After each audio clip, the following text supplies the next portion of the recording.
آداب عرض ہے دشینت کمار تیاگی۔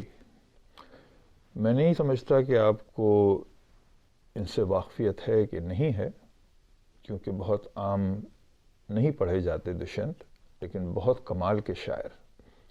دشینت کمار تیاگی کی اگر میں نے ایک لائن یا ایک مصرع پڑھا تو آپ اس لیے پہچان جائیں گے کیونکہ ابھی چند دنوں پہلے ایک فلم میں ان کی غزل بہت ہی مشہور ہوئی۔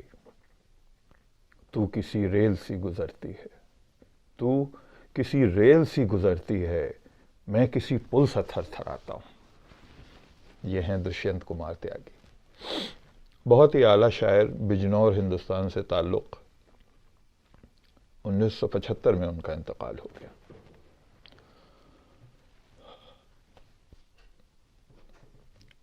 ان کے چند شعر آج میں نے لکھے ہیں آپ کے لیے، میں وہ سنانے کی کوشش کرتا ہوں، ملاحظہ فرمائیے۔ دشینت کمار تیاگی۔ میرے سینے میں نہیں تو تیرے سینے میں سہی، ہو کہیں بھی آگ لیکن آگ لگنی چاہیے، ہو کہیں بھی آگ لیکن آگ لگنی چاہیے۔ دشینت بہت ہی پروگریسو اور ملک کی بھلائی کے اور کمیونٹی کی بھلائی کے لیے اور قوم کی بھلائی کے لیے سوچنے والے انسان تھے۔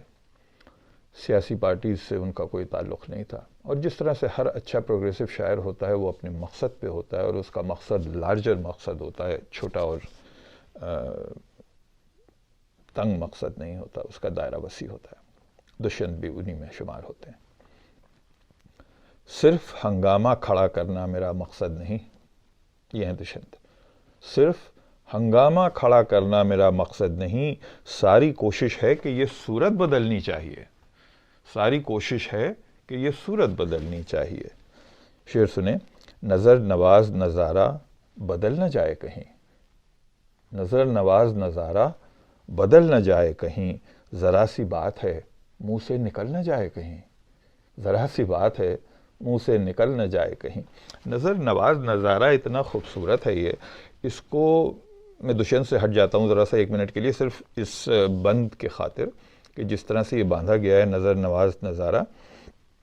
جوگا سنگھ انور ایک شاعر ہوا کرتے ہیں، اللہ بخشے ان کو، اگر وہ حیات ہیں تو اللہ تعالیٰ ان کو لمبی عمر عطا فرمائے۔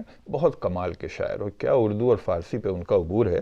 جوگا سنگھ انور نام سے آپ پہچان ہی سکتے ہیں، وہ سکھ ہیں، اور ان کا ایک شعر تھا، مانا نظر نواز ہے موجوں کی سرکشی، مانا نظر نواز ہے موجوں کی سرکشی، یہ کھیل آپ دیکھیے ہم کھیل آئے ہیں، یہ کھیل آپ دیکھیے ہم کھیل آئے ہیں۔ بس یہ ہے جناب آج کے لیے، پھر انشاءاللہ آپ سے بات رہے گی۔ یار زندہ، صحبت باقی۔